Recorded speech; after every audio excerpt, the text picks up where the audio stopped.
paniki, ang agila at ang leon. May nagbabantang muli sa kagubatan na ang ito sa siwer ng mga nagdawara sa bawat dilaw ng mga daon at nararanasan sa kagaya ng ganito. Magiging araw sa pagsikat nito ay nagbawal din kahit hindi nila mamagayan. Ito ang araw ng pagpipita sa pag-isali ng ating agila. Sila sa kanila ang dapat ng mga sa kagubatan. Ang pinuno ng ipagawin o ang sa kalipaan. Marami ang buhay na inasama, makikilit, hanang maglalakaw, at pag-anak na nauulit. Hanggang nasa sagupan ang magdagilang panig, marami na ang dahil sunod. Sapat na ang kanilang pagkasanay.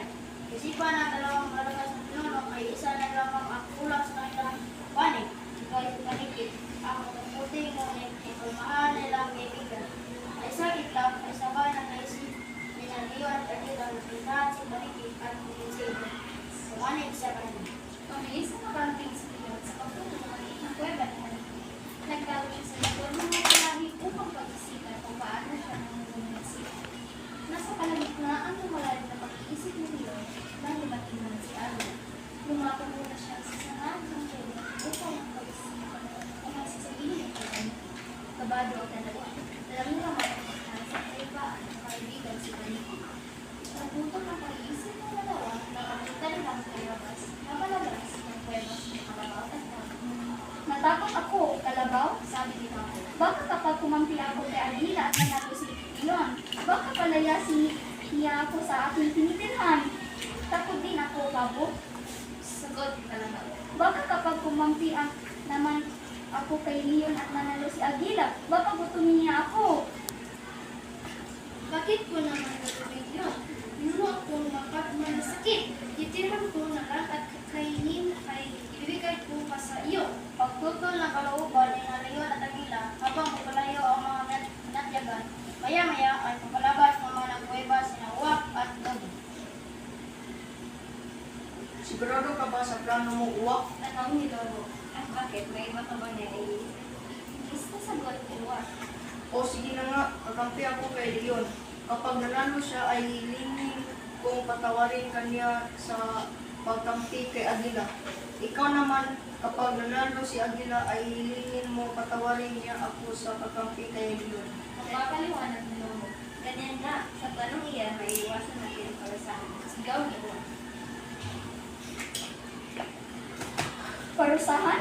Dahil pumili kayo ng kampihan, iyon ang inyong karapatan. Hindi ako malupit. Maging kagustuhan ko ay isa sa kripisyo ko walang lamang sa inyo. Paghimaksik na kalooban nila Leon at Agila habang papalayo ang mga natyagan. Ilang saglit lang ay nakita naman nilang malungkot na nakarating sa lamig. Sunod niya ang kanyang tatlong maliliit na anak. Dito lamang na yung mga anak. Kailangan ko lang pumunta sa labanan. Pagpaalam ni Ama, bakit? Sino ang kalaban mo? tanong ng isang batang lalaki. Ang labanan ay utos niya Pinuno Leon at Pinuno Agila. Napapawala sa pagkamangkas ni Leon at Agila na para masinang ilang. Ama, paano kapag nasaktan ka? Tanong ng isa pa batang lalaki. Anak, narito tayo sa kuweba ni Paniki. Alagaan niya kayo kapag wala na ako. Sagot ni Damit. Ama! Ama! Sigaw ng mga batang lalaki sa pagkakayang mga kapag-ilang sa Leon at Agila na para makakapag yan pa sila sa buong. Sandali lang. At may mga bang nagdating ang pabalik sa kuweba ni Paniki. Makinig po sa dala at iiyakan siyang mga puting. Itulong tayakap pa ang anak ng tanong ng tanong. Ikaas na tulak-tulak ang kanyang itlog. Tanong ka kasunod ang isipiyang niyang sisi. Marami pa narinig na paparating sila Leon at Agila. Pagkakaingay hanggang sa hindi na nila nakayanan ang pagpupublis. Mabilis na lumabas ang dalawa patungo sa bana ng kuweba.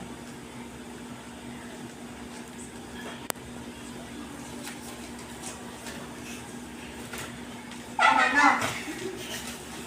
Sabay nila sa sigaw ng mga alin.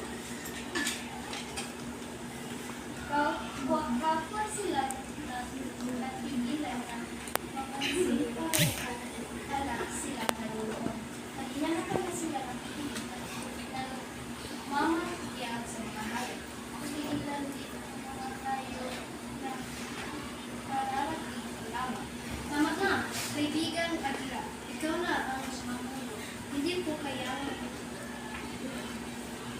ko kayang magmasa ng pagkakaibigan para lang sabi ni Leon. Tama na! Kaibigan Leon, ikaw na ang mamumuno. Hindi ko kaya magbigay ligalig sa kaligtasan ng mga hayop. Sabi naman ni Arina, hindi ko rin kaya na may mahihira ng dahil sa kaakib. Sabi ni Leon. Ako rin. Sagot ni Arina. Di natigil ang dalawa sa pagbuligyan ng pagiging pinuno. Di nila namalaya ng pagbulikan na pala ang mga hayop na kailangan ng tiyaga. Di nila namalaya ng nagulibot na pala sa kailangan ng hayop. May pawit at pinupaan. Di rin nila namalaya na nakalapit na pala sa kailangan si paniki. Tama na! Siguro pumili sa dalawa niya. Mabuti at sa inyo anak, mula ang pagkikaya. Naghingat na lamang sila Arina ng hayop na nagpaligid sa kanila. Ang lahat ng inyong narinig at nakita ay aming plano. Pagpatuloy nais naman namin na maaalam ninyo kung sino kayo. Kayong dalawa ay kapwa mo sa himpapawid at sa kalupaan. Sa pagtutulungan ninyo ay maayos ang kaubatan. Magsimul sa pagsangayon ang lahat ng mga hayop. Magyakap ang tatlong magkakaibigan at patawaran. Tayo na ang nagsagawa ng salvasyon. Sigaw ni Paniki. Yeah.